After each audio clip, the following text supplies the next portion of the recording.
অপেক্ষা। উফ, তুমি তো আচ্ছা বেহায়া মেয়ে দেখছি। অন্য মেয়েদের দেখেছো কখনো কোনো ছেলেদের পিছন পিছন ঘুরতে? তো তুমি কেন আমার পিছন পিছন ঘোরো? যেখানে একটা মেয়েকে পটানোর জন্য সব ছেলেরা তাদের পেছনে ঘুরে ঘুরে ক্লান্ত হয়ে পড়ে।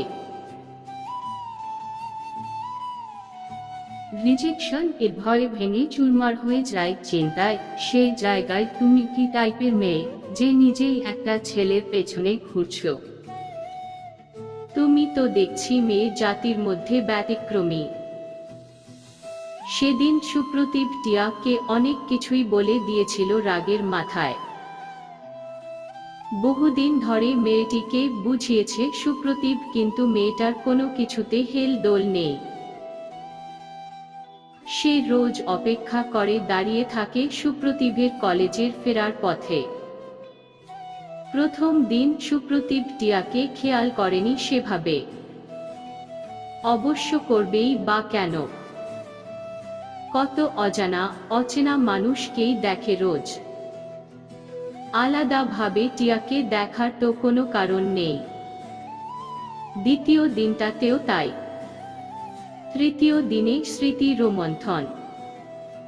আরে, এই মেয়েটাকে মনে হচ্ছে গত 2 দিন দেখলাম। চতুর্থ দিনে আরো বেশি। এরপর প্রতিদিন সুপ্রতীপ কলেজের ফেরার পথে রোজ দেখত তার চলার পথে একটা পার্ক টাইপের এলাকায় একটা গাছের নিচে একটা ছিপছিপে গরনের শ্যাম বর্ণ মেয়ে রোজ দাঁড়িয়ে থাকে তার মুখোমুখি। শুধু দাঁড়িয়ে থাকা নয়, মনে হয় অপলক দৃষ্টিতে চেয়ে থাকে সুপ্রতীপের দিকে। সুপ্রতীপ এসব মোটেও পাত্তা দেয় না একেবারে। সে ডাক্তারি পড়ছে, আর তাই খুব ভালোমতোই পড়াশোনা নিয়ে ব্যস্ত। তার ফোকাস উজ্জ্বল কেরিয়ার গড়ার, উজ্জ্বল ভবিষ্যৎ গড়ার। এসব ঠুনকো অনুভূতির কোনো দাম নেই ওর কাছে। এসব নিয়ে সুপ্রতীপ ভাবতেও চায় না। আর তাছাড়া তার জীবন সঙ্গিনীকেও তার মতোই হতে হবে। উচ্চশিক্ষিত, স্মার্ট, অপরূপ সুন্দরী ইত্যাদি। এরপর প্রতিদিন মেয়েটার সাথে দেখা হচ্ছে দেখে সুপ্রতীপের কেমন জানি খুব বিরক্ত লাগে। মেয়েটি রোজ একই জায়গায় দাঁড়িয়ে থাকে আর দেখে ওকে। কিচ্ছু বলে না। চুপচাপ দেখে ওকে, আর সুপ্রতীপ ওর দেখাকে উপেক্ষা করে রোজ চলে যায় ওর বাড়ির পথে। কৌতূহল এর আগমন হয় এবার। সুপ্রতীপ প্রায় 2 মাস ধরে মেয়েটির একই রকম নীরব ও অনড় ধৈর্য দেখে ঠিক করে মেয়েটির সাথে কথা বলবে। মেয়েটি কি চায় শুনি। ওর চাহনি দেখলেই কেমন জানি সুপ্রতীপের মেজাজটা গরম হয়ে যায়। যাই হোক, আজ মেয়েটিকে মুখোমুখি দেখতে পেলেই যা বলার বলবে। কলেজ শেষ হয়েছে। বাড়ি ফেরার পথে হাঁটা শুরু। আজকেও মেয়েটি একইভাবে, একই জায়গাতে, সুপ্রতীপের দিকেই অপলক দৃষ্টিতে চেয়ে আছে। তবে আজ ওর মুখে একটা সুন্দর, স্নিগ্ধ হাসি ফুটে উঠেছে। সুপ্রতীপ মেয়েদের সাথে কথা বলতে খুবই সংকোচ বোধ করে। কিন্তু এই মেয়েটার বেলায় করলে চলবে না। তাই মুখোমুখি দেখা হতেই সে দাঁড়িয়ে যায়।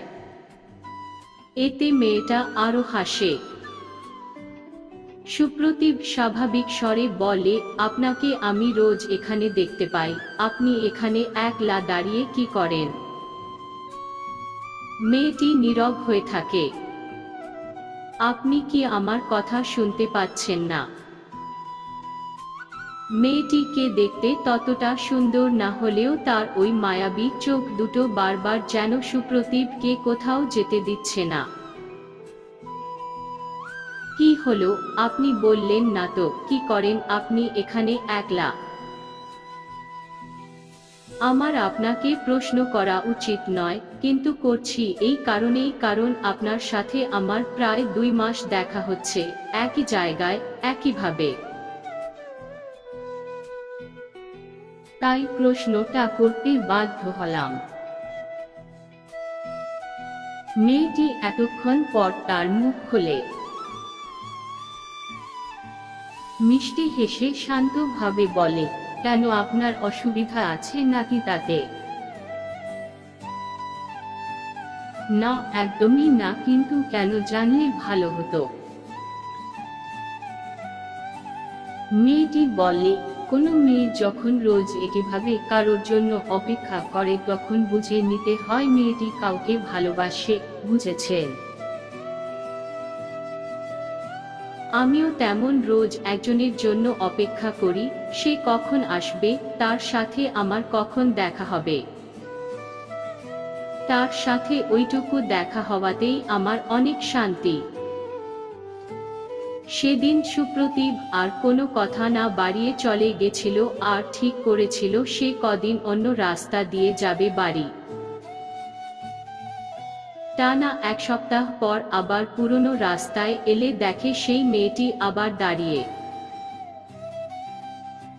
তবে আজ তার মায়াবী চোখে জল টলমল করছে। সুপ্রতিভ সামনে আসতেই মেয়েটি চোখের জল মুছে বলে, কোথায় ছিলেন এতদিন? আমি অন্য রাস্তা দিয়ে যাতায়াত করেছি। কার জন্য? আমার জন্য। এই কথাটাই সত্যি, কিন্তু তবুও সুপ্রতিভ বলে, নিজেকে এত ইম্পর্টেন্স দিচ্ছেন কেন বুঝলাম না। আপনি কে যে আপনার জন্য আমি রাস্তা বদলাবো? তা ঠিক, তবে আমার খুব চিন্তা হচ্ছিল আপনাকে নিয়ে। এরপর থেকে সুপ্রতিভ রোজ ওই পথ ধরেই যায়। মেয়েটার অপেক্ষা করা দেখে সুপ্রতিভের অপছন্দ লাগে, তাও সে ওই পথ ধরেই যাবে। দুজনের মধ্যে কথা একটু একটু করে বাড়তে থাকে। আর এভাবেই সুপ্রতিভ জানতে ও বুঝতে পারে মেয়েটির নাম ছিল টিয়া, যে সুপ্রতিভকে প্রচণ্ড ভালোবাসে। একদিন সুপ্রতিভ বলে, শোনো টিয়া, তুমি যা ভাবছো তা কখনোই আমার পক্ষে সম্ভব নয়। আমি তোমাকে পছন্দ করি না, বুঝতে পেরেছো? আর সত্যি বলতে আমার এসব করার সময় নেই। তোমার কি সারাদিন কোনো পড়াশোনা বা কাজ থাকে না যেঠায় এভাবে একলা দাঁড়িয়ে থাকো রোজ? তোমার জায়গায় অন্য কোনো মেয়ে তো দূরে থাক, কোনো ছেলেরাই করতো না। আর তুমি সে জায়গায় মেয়ে হয়ে। টিয়ার কোনো প্রতিবাদ নেই, শুধু একটা নিঃশব্দ হাসি। তুমি হাসছো কেন? হাসির কি পেলে? শোনো, তোমার জন্য কিন্তু আমার ফালতু ফালতু অনেক সময় নষ্ট হয়। প্লিজ আমাকে দেখা ছাড়ো এবার। আমি তো কখনো বলিনি যে আমার জন্য সময় নষ্ট করতে হবে। আমি শুধু দেখব আমার মতো, এতে তো আপত্তি থাকার কথা নয়। তুমি কি বাংলা কথা বোঝো না? শোনো টিয়া, আমি তোমাকে বারবার বলছি তুমি আমার কাছে কোনোরকম কোনো আশা করো না। আমার তোমাকে কোনোমতেই পছন্দ নয়, আর হবেও না, ব্যাস। সুপ্রতিভ চলে যায় আর টিয়া ওর চলার পথে চেয়ে থাকে। এরপর আরো দিন গড়ায়। সুপ্রতিভ মাস্টার্স করাকালীন একজন অতি সুন্দরী ও উচ্চশিক্ষিত এবং সর্বোপরি মাস্টার্স পাঠরতা মেয়ের প্রেমে পড়ে।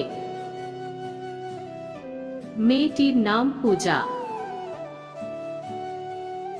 সুপ্রতিভ ভাবে এখন তার প্রেম করা চলবে, কারণ সে প্রায় স্বনির্ভর হতে চলেছে। যেই ভাবা সেই কাজ। সুপ্রতিভ ও পূজার একে অপরকে ভালো লাগা থেকে ভালোবাসা শুরু হলো। কিন্তু টিয়া, সে এখনো একই জায়গায় একইভাবে কেবলমাত্র একজনের জন্যই অপেক্ষা করে, তার তৃষিত নয়ন নিয়ে।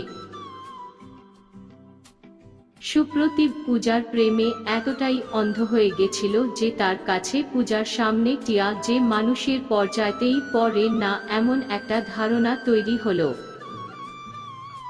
একদিন সুপ্রতিভ আর পূজা একসাথে গঙ্গার ধারে বসে আছে। হঠাৎ পূজা বলে ওঠে, আচ্ছা সুপ্রতিভ, তুমি এত কি ভাবো বলো তো? কই কিছু না তো। উহু, আমি কিন্তু বেশ কয়েকবার খেয়াল করেছি। তুমি বলো তো তোমার কি হয়েছে? না না, কিচ্ছু হয়নি, বিশ্বাস করো। পূজা খুব মেজাজ দেখিয়ে বলে, শোনো, অত জিজ্ঞাসা করতে পারবো না, বুঝেছ? বলার হলে বলবে, না হলে দরকার নেই। আরে রাগ করছো কেন পূজা? চুপ করে থাকো, আমি আজ উঠলাম। আরে শোনো শোনো। পূজা শোনে না সুপ্রতিভের ডাক। সে উঠে চলে যায়। সুপ্রতিভ আর কি করবে, কাল রাগারাগি মেটাবে ভেবে সে বাড়ির পথ ধরে। কিন্তু আবারও সেই মায়াবিনী দাঁড়িয়ে।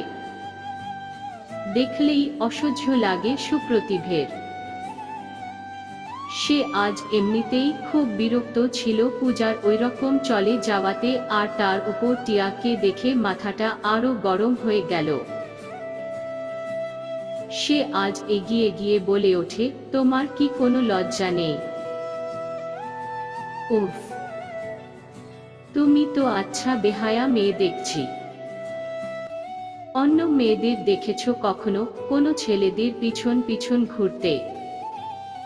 তো তুমি কেন আমার পিছন পিছন ঘোরো? যেখানে একটা মেয়েকে পটানোর জন্য সব ছেলেরা তাদের পেছনে ঘুরে ঘুরে ক্লান্ত হয়ে পড়ে। রিজেকশন এর ভয়ে ভেঙে চুরমার হয়ে যায় চিন্তায়, সেই জায়গায় তুমি কি টাইপের মেয়ে যে নিজেই একটা ছেলের পেছনে ঘুরছো? তুমি তো দেখছি মেয়ে জাতির মধ্যে ব্যতিক্রমী। অবশ্য তোমার পিছনে কোনো ছেলে ঘুরবেই বা কেন? নিজের মুখটা আয়নায় দেখেছো কখনো? আমি তো দূরের কথা, কোনো ছেলের সাথে জীবন জড়ানোর যোগ্যতা নেই তোমার, বুঝতে পেরেছো? এরপর সে পূজার ছবিটা দেখিয়ে বলে, দেখো, একে বলে মেয়ে। সুন্দরী, শিক্ষিতা, ভদ্র, সভ্য, নম্র। আর তুমি? না দেখতে ভালো, না কোনো উচ্চ শিক্ষা আছে, না কিছু। যাও যাও, আর মেলা সময় নষ্ট করো না নিজের। আমি তো তোমাকে প্রথম থেকেই বলেছি আমি তোমাকে পছন্দ করি না। তবু তুমি কেন বারবার দাঁড়িয়ে থাকো এখানে? আজ তোমার জন্য আমার আর পূজার মধ্যে ভুল বোঝাবুঝি হলো। তোমাকে যেন আমি পরের দিন না দেখি বলে দিলাম। সুপ্রতিভ চলে যায় আর টিয়ার নীরব চোখ দুটো দিয়ে অঝোর ধারায় শ্রাবণ ঝরে পড়ে। আর মনে মনে বলে, তোমার জন্য আমার চির অপেক্ষা থাকবে, কিন্তু তুমি কোনোদিন জানবে না সেটা। পূজার সাথে সুপ্রতিভের খুব সুন্দরভাবে সম্পর্ক এগোতে থাকে। দুজনেই পরিবারের মতে বিদেশ যাবে উচ্চশিক্ষার জন্য। কথামতো সমস্ত পরিকল্পনা সম্পূর্ণ। এবার রওনা দেওয়া বাকি। বিকেলে সুপ্রতিভ যায় সেই পার্কে। তবে আজ তার সাথে পূজা আছে। সুপ্রতিভ ও পূজা পার্কে এসে বসে একটা জায়গায়। কিন্তু সুপ্রতিভ একটা অদ্ভুত ও অবিশ্বাস্য ব্যাপার লক্ষ্য করে যে আজ টিয়া নেই। ওর মনটা অস্থির হতে না চাইলেও কেমন যেন অস্থির হয়ে ওঠে। কোথায় গেল টিয়া? ওর তো আজ খুশি হওয়ার কথা, কিন্তু খুশি হতে পারছে না কেন টিয়ার অনুপস্থিতি দেখে। ওর কি তবে শরীর অসুস্থ নাকি অন্য কিছু? এই সুপ্রতিভ, আবার কি ভাবছো শুনি? না না পূজা, তুমি প্লিজ এত বিচলিত হইও না। আমি কিছু ভাবছি না। ওকে ফাইন, তুমি বলো কি খাবার খাবে? পূজা মুখ বেঁকিয়ে বলে, তোমাকে বললাম বড় রেস্টুরেন্টে নিয়ে যেতে, আর তুমি আনলে এই পার্কে। হাওয়াই মিঠাই খাওয়াতে এনেছো আমায় এখানে। না না পূজা, এমন করে বলো না। আমি তোমাকে এখানে এনেছিলাম। কোনো কথা শুনতে চাই না তোমার। তুমি রেস্টুরেন্টে চলো, ওখানেই যা কথা হবার হবে। এইসব পাতি পার্ক আমার পছন্দ না। এক মুহূর্ত অপেক্ষা করতে পারছি না, তুমি চলো। একটা ক্যাব বুক করো তাড়াতাড়ি। সুপ্রতিভের মেজাজটা আবার চটে যায়। এই পূজা মেয়েটা দিন দিন এত বিচ্ছিরি টাইপের হয়ে যাচ্ছে কেন বোঝা যাচ্ছে না। কথায় কথায় রূঢ় ভাব প্রকাশ, কোনো কিছুর জন্য একটু ওয়েট করতে পারে না। সবসময় এইরকম অদ্ভুত একটা অধৈর্যপানা, জেদ। না, আজ কোনো রেস্টুরেন্টে নয়, এখানেই বসবে, আমি এখানেই যা খাবার কেনার কিনে আনবো। পূজা উঠে যায় আর বলে, শোনো সুপ্রতিভ, তুমি থাকো তোমার টিয়াকে নিয়ে পার্কে। ওর জন্যই তো এখানে এসেছো, আর ওর জন্যই যেতে পারছো না। তো থাকো তুমি এখানে, আমি চললাম। পূজা, তুমি এভাবে বারবার চলে যেতে পারো না। পারি, কারণ আমার কাছে এইসব ইমোশনের চেয়ে এনজয়েবল লাইফ অনেক গুরুত্বপূর্ণ, বুঝেছো? বাহ, চমৎকার। তা হঠাৎ করে এমন পরিবর্তন কি করে হলো? পূজা চলে যায় আবারও। সুপ্রতিভ আর ডাকে না পূজাকে। পূজা কোনোদিন তার ছিল না, আর সবথেকে বড় কথা, কোনোদিন পূজা তার হয়নি। কিন্তু টিয়া কোথায় গেল? ওর জন্য কেন আজ এতটা অস্থির লাগছে? যতই অস্থির লাগুক, আজ টিয়াকে সে পেল না দেখতে। টিয়ার জন্য এমন হওয়ার কারণ খুঁজে পায় না সুপ্রতিভ। সে বাড়ি ফিরে আসে, কিছু খেতে ভালো লাগছে না তার। বাড়ির সবাই তার ও পূজার ব্যাপারে জানতে চাইলে সুপ্রতিভ বাধা দিয়ে বলে, প্লিজ ওর নাম আর করো না। সবাই তো ভীষণ অবাক। এ কি বলছে ছেলে? মনে হয় রাগারাগি হয়েছে, পরে ঠিক হয়ে যাবে। আচ্ছা ঠিক আছে, তুই খাবি না যখন, তাহলে শুয়ে পড়। সুপ্রতিভ শুলেও তার ঘুম আসে না। যেই টিয়াকে এতদিন ধরে দেখে তার অসহ্য লাগত, মাথা গরম হয়ে যেত ওর চাহনি দেখলে, ওকে কত অকথা কুকথাও বলেছে, যার জন্য সেই টিয়াকে আজ দেখতে পেল না বলে এত অস্থির কেন লাগছে তার। মনটা উথাল পাতাল করছে খুব। কাল যে করেই হোক টিয়ার সাথে দেখা করতেই হবে। কিন্তু কেন করতে হবে? এর উত্তর জানা নেই সুপ্রতিভের। পরদিন আর কোথাও নয়, সরাসরি পার্কে আগেভাগে চলে গেল। আর শুরু হলো অপেক্ষার প্রহর গোনা। দিন গড়িয়ে বিকেল আসে, কিন্তু টিয়া আসে না। মনটা আরো হাহাকার করে ওঠে। হায় ঈশ্বর, তার তো আর দুদিন পর ফ্লাইট আছে। সময় খুব কম। টিয়ার সাথে এর মধ্যে কি আর দেখা হবে না? কোথায় গেল ও? সুপ্রতিভের পার্কে কিছু জনকে টিয়ার বিবরণ দিয়ে জিজ্ঞাসা করে, কিন্তু কেউই ঠিক মতো বলতে পারে না।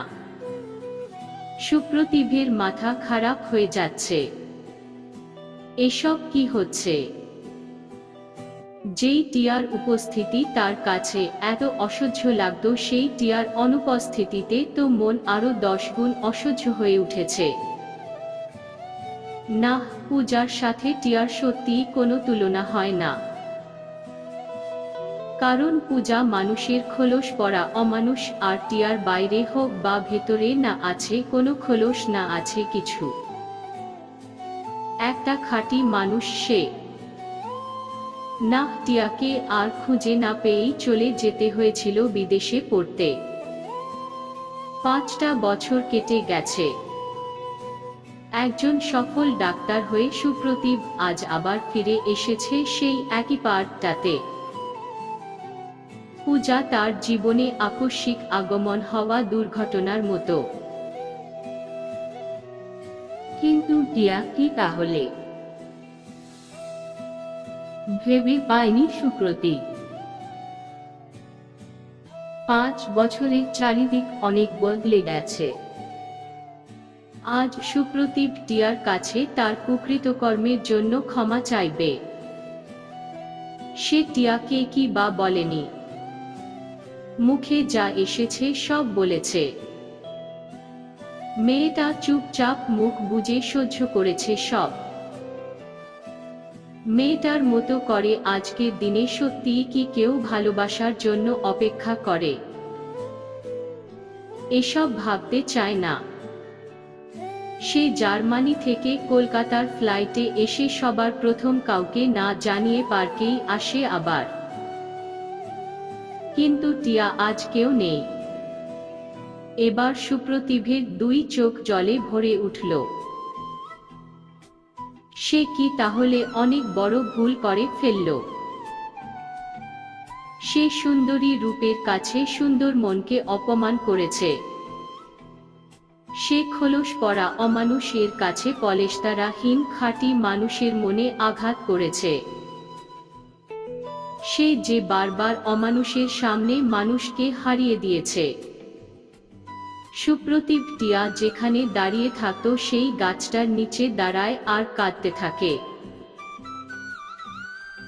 এতদিন হাহাকার আর যন্ত্রণা ছিল, কিন্তু অশ্রু নয়। কিন্তু আজ সবকিছু তার বুকে জমে আছে, যার প্রতিফলন অশ্রু। সে বলে, তুমি কোথায় আছো টিয়া? তুমি ফিরে এসো আমার কাছে। প্লিজ টিয়া, ফিরে এসো। আমি ভুল করেছি, অনেক ভুল করেছি। ক্ষমার অযোগ্য ভুল করা ব্যক্তি আমি। মানুষ হতে পারিনি বলেই একজন মানুষকে ও একটা সত্যিকারের খাঁটি ভালোবাসাকে অবজ্ঞা করেছি, তুচ্ছতাচ্ছিল্য করেছি, অপমান করেছি, অসম্মান করেছি। কিন্তু তুমি কিচ্ছু বলনি প্রত্যুত্তরে। টিয়া, আজ তুমি ফিরে এসো। তোমার মতো উঁচু মনের মানুষের পায়ে আমার মতো নিচদের মাথা নোয়ানোর খুব দরকার। তোমার অমন খাঁটি ও অকৃত্রিম ভালোবাসার সামনে আমার ভালোবাসি বলাটা আজ কেন বহুদিন আগেই মূল্যহীন হয়েছিল। কিন্তু তবুও বলবো, আমি তোমাকে ভালোবাসি টিয়া। প্রচণ্ড ভালোবাসি। তোমার কাছে আমি আজ ক্ষমা চাইতে এসেছি। তুমি প্লিজ এসো। মনে জেদ চাপে তার। যে করেই হোক সে টিয়াকে খুঁজে বের করবে। টিয়া যদি তাকে ভালোবেসে এত বছর ধরে নীরব অপেক্ষায় থাকতে পারে, তাহলে সে তো কিছুই করতে পারেনি মেয়েটার জন্য। শুধু অপমান, কষ্ট আর অবহেলা করে গেছে দিনের পর দিন। কাঁদিয়েছে মেয়েটাকে শুধু। যেই ভাবা সেই কাজ। সে সেখানে হন্যে হয়ে দিনরাত এক করে খোঁজ শুরু করে টিয়া কোথায় থাকে, টিয়ার বিবরণ দিয়ে।